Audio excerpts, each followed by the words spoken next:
Well, good morning. So today we're going to talk about Georgia O'Keeffe, and we are also going to create a Georgia O'Keeffe inspired piece. So Georgia O'Keeffe was born in November of 1887, and she died in March of 1986. So she was 98 when she passed away. Georgia O'Keeffe was really famous for painting really big up-close pictures of flowers, New York skyscrapers, and also the New Mexico landscape. So she was really kind of amazing at utilizing the space on her pictures or on her canvas. She used the whole thing. She didn't leave negative space around much at all. And it was almost like what inspired her a lot was photography. Because with photography, you can zoom in, you can crop things, by doing that, it looks a little bit more abstract. So that's what she liked to do. And what she actually told someone was that she actually hated flowers. She hated drawing them. But she drew them because they were cheaper than models and they sat still. They didn't move.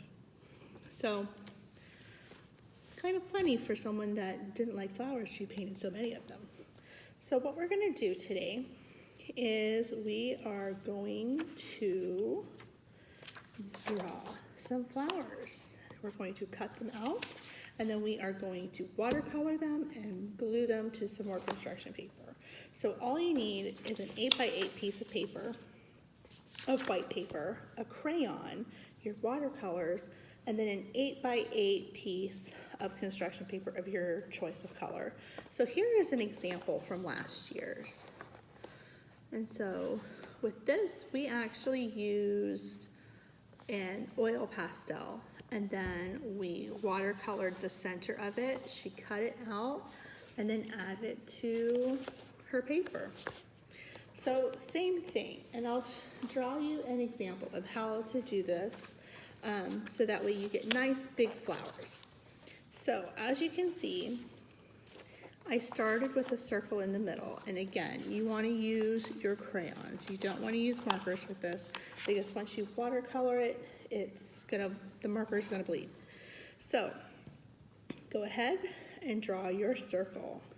And make it kind of dark. It can be a small circle, it can be a large circle. And I went ahead and went over it a couple of times.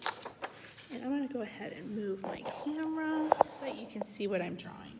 Okay, so I'm actually gonna start in my corner, and I am going to draw a flower petal going all the way down. Your flower petal does not have to be perfect because in nature, flower petals move, they're turned on their sides sometimes. So I'm going to go ahead and I'm going to get all four corners with a flower petal. It's kind of hard to draw without holding my paper, but that's okay.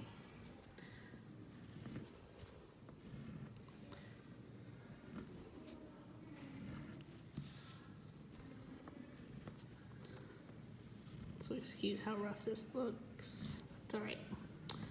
All right, and then I'm going to add some more flower petals in the center.